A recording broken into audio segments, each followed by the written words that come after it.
este frică de Donald Trump. Președintele ales al Statelor Unite se grăbește să-și formeze noul guvern și pare de neoprit în demersurile sale. Sau nu, pentru că, deși republicanii au majoritate politică, instituțiile americane sunt gândite diferit, iar alinierea în spatele liderului este opțională. Cum va arăta America în următorii 4 ani? Aflăm detalii de la Edward Rhodes, profesor de federalism la Universitatea George Mason. Sunt Cristina Cileacu, începe Pașaport diplomatic. Edward Rhodes, Professor of Government and International Affairs, George Mason University. Welcome to Diplomatic Passport. Thank you for having me. Professor, you have a new president-elect. Donald Trump is the new U.S. president-elect, and he won all the swing states, the popular vote, and everything that is on the table. Are Americans tired of the politicians that promise change but don't deliver as much as they would like to, and prefer now, let's say, other type of personalities like politicians that come up with tough solutions but sometimes maybe less democratic? I think you're exactly right that Americans, like people in so many places in the world, are tired of politicians who don't deliver and simply angry about the ways in which their lives have been less successful than they'd hoped. I don't think they trust President Trump to deliver either. I think what we've seen is mostly a negative vote about the Biden administration and about how many Americans feel the country is headed on economic issues, on issues of immigration, and on other social issues, issues of social transformation, where many Americans feel that the progressive politicians like President Biden or Vice President Harris are pushing for changes in society that many more traditional Americans find objectionable or find distasteful. Can we say that President Biden was not a good president for the United States, or how shall we see this vote against everything that now the Democratic Party represents? Yes. Actually, I think that President Biden has done a very impressive job under very difficult circumstances. And I think historians, beginning in about 5 or 10 years, will judge President Biden very, very highly. The economy has been a very tricky thing to manage with the COVID epidemic and shutting down so much of the American economy, the need to restart the American economy without generating or continued high levels of inflation and without triggering a recession. It's been very skillfully done under President Biden.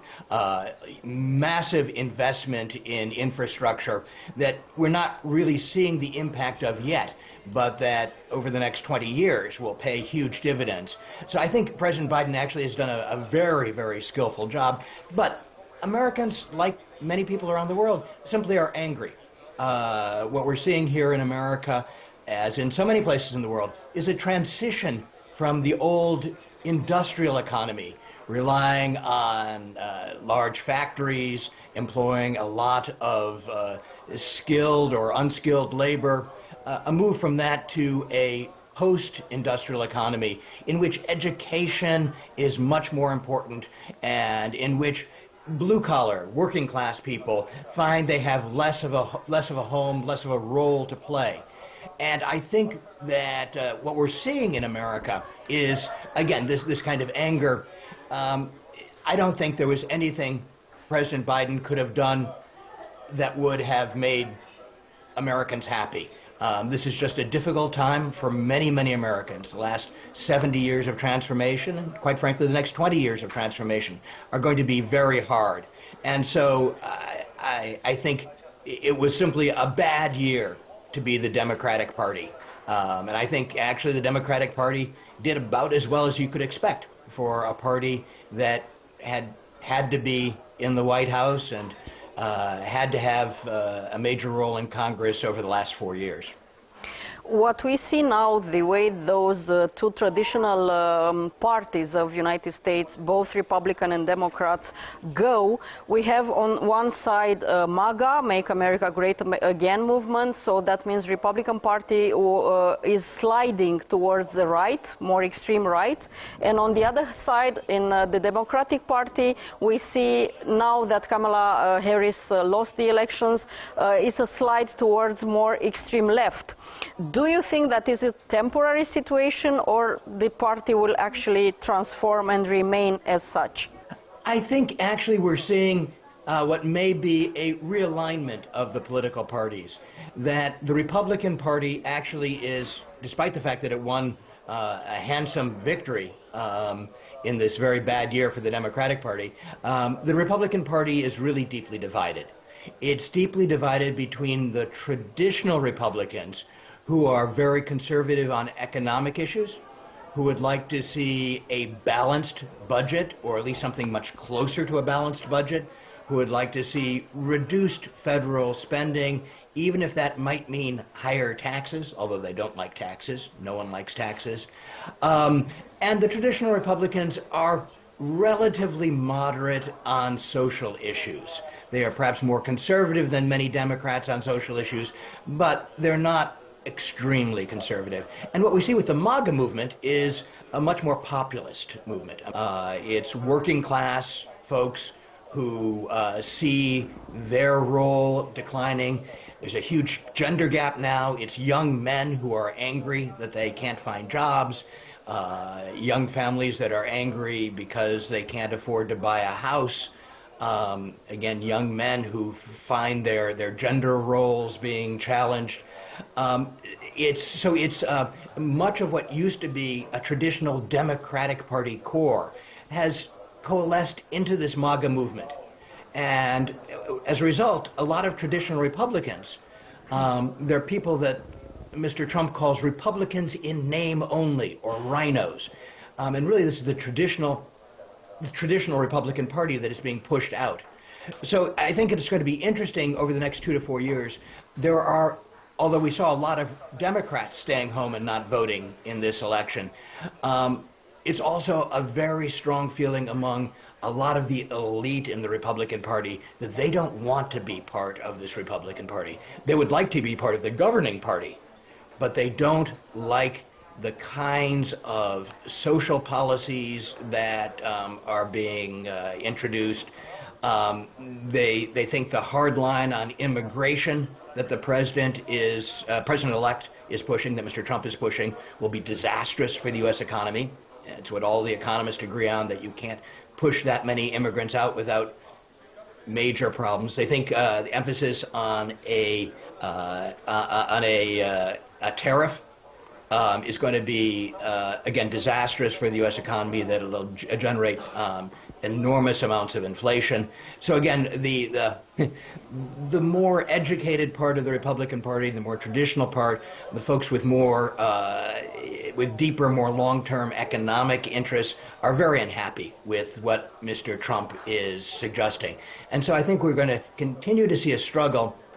But if Mr. Trump prevails, if, for example, all of his nominees for senior positions in his administration manage to get through the Senate, if the Republicans of the Senate simply give way and give Mr. Trump everything he wants, then I think you're going to see an exodus of the elite from the Republican Party. And we're already seeing a movement of working class Americans towards the Republican Party. So I think what the parties represent and the positions they embrace are likely to change quite a bit over the next 2 to 8 years.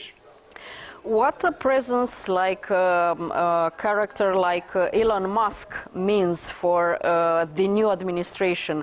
Is it a good omen for American people? As with so much in President-elect Trump's thinking, it is it's hard to understand exactly what's going on in his mind. It's hard to understand how long what we're seeing will last. Mr. Trump and Mr. Musk are both notorious for the size of their egos. It's extraordinary to see the two of them in the same room together, at least pretending to be friends. For some of us, at least, it's a little bit difficult to see how two such dominant personalities, individuals who tolerate no disagreement, will manage to get along for very long. Mr. Musk's views on policies are a bit unpredictable and a bit idiosyncratic. And Mr. Trump's views on policies, of course, are extremely idiosyncratic. His positions don't link together very well. There's not a lot of internal coherence in many of his positions, and the same is true of Mr. Musk's. I can't even begin to guess what the consequences of Mr. Musk will be among the president's advisors, but I have a hard time imagining it will last very long.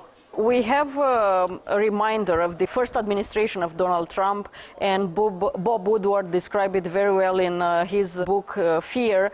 Donald Trump seems now way much more prepared for getting ready a new administration. Do you think that from all the lists that he announced in his campaign, during his campaign, will manage to turn them into reality, a lot of things from that list, or less? I think less, because the things he's proposing to do are very, very difficult in terms of policies, in terms of actually carrying them out. For example, to deport up immigrants, to perhaps 11 million people is going to be vastly complicated. And not only will it be difficult to get all of the legislation passed, to get all the right people in place. Mr. Trump has indicated he's going to try and use the U.S. military to establish detainment camps for the people to be deported. This is very complicated, and a lot of these institutions are going to be hesitant to embrace the roles that Mr. Trump envisions for them. So something like deporting 11 million people is not going to be something he can simply snap his fingers and get done. This will be very difficult. Similarly, putting a high tariff wall around the United States, and particularly imposing high tariffs on China, will be extremely controversial because of the economic effects it will have on different sectors of the American economy, including some of Mr. Trump's, the Republican Party's strongest supporters will be hurt very badly by some of these policies. So I think while Mr. Trump may attempt to do everything all at once, in fact, one or two of these items alone will occupy all of his attention, would be able to occupy all of his attention, and to take up all of his political leverage. That each of these is going to be very difficult to do. So I think as a practical matter, Mr. Trump may be forced to prioritize. Is he most interested in the immigration issue, in the tariff issue, in getting rid of diversity and equity and inclusion programs in American schools, in getting women out of combat roles in the American military, or is he more interested in trying to end the war in Ukraine, or to address the issues in Gaza and Israel? I mean, any one or two of these would be a huge undertaking for any administration. So I think as a practical matter, he will be forced to decide where he wants to devote his attention. And so a lot of our curiosity right now is to see where he's going with that. Another problem for him that's going to limit his effectiveness is that a number of his choices for senior positions in the administration are not simply outsiders in the sense that they haven't held these positions before, but don't have the kind of background one would expect. And that might be necessary to be effective in these roles. And here, let me just give one example. Mr. Peter Hegseth, who President Trump has nominated to be Secretary of Defense, supports Mr. Trump's positions on many issues, but Mr. Hegseth is a television commentator. He's never had a senior executive position. And the Defense Department, among other things, is one of the world's largest corporations. in terms of buying and selling and contracts. It also calls for a legal mind as well as a military strategic mind. And Mr. Hegseth, whatever his other great qualities might be, does not really have that kind of background. So when in picking extreme loyalists for positions, Mr. Trump is also in some ways slowing his agenda because he's picking individuals who don't necessarily have the detailed knowledge about how to work the system, how to make things happen, and so are a little bit more likely to make a mess of trying to implement the policy ideas that they and Mr. Trump share.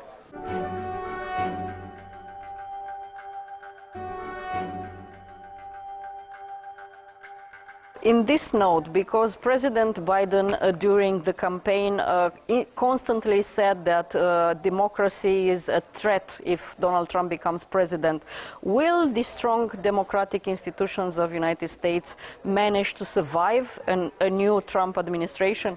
I think so. I have a lot more confidence in American institutions than many do.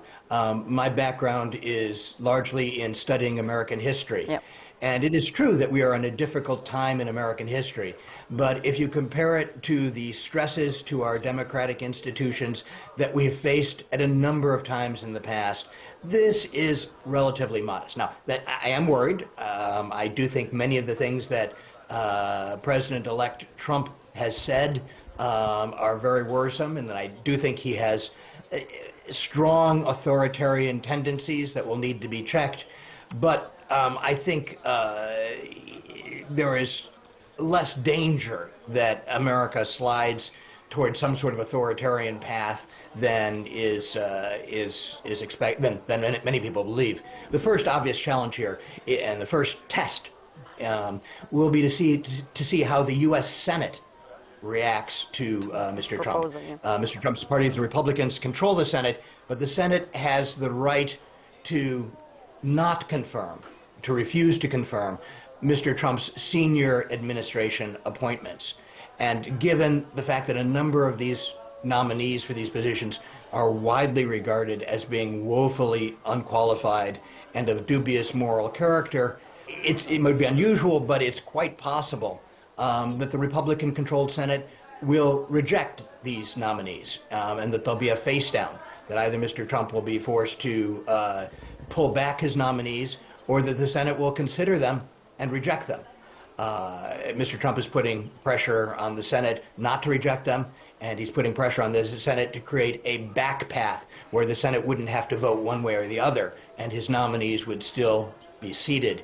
So it'd be interesting to see whether or not the Senate plays its full constitutional role in vetting or making sure that senior appointees have the moral and intellectual qualities that the American people would want to see in an appointment. Even if they are from the Republican Party, because with our young democracy here in Romania, usually if the party decides so, everyone is aligned. Is not the case in the United States? It's not the case, because the parties here in the United States are much more decentralized. And it's also the case that U.S. senators are elected not on a national ballot, but in their home states. They're elected for a 6-year term, and the understanding is that the Senate and the President will see things differently.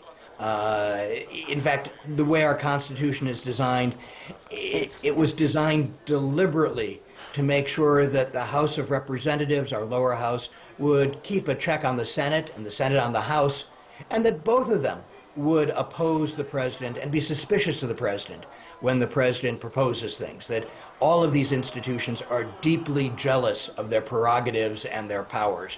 And so one of the things we will see is whether America is so politicized at this moment that senators vote according to their party alignment, or whether senators vote according to the expectations that the Senate will be a counterweight to the President, whether the senators will be voting to uphold the dignity and respect of the Senate. We will see about this, but it would not be at all surprising to see the Republican Party split, and for different institutions, the Senate, the House, and the President, to take very different views on where the United States should go and on who should serve the President in his cabinet.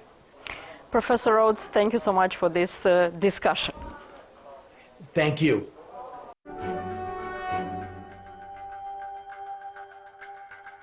Atât pentru astăzi, dar rămânem în continuare online pe pagina de Facebook a emisiunii și pe contul nostru de X.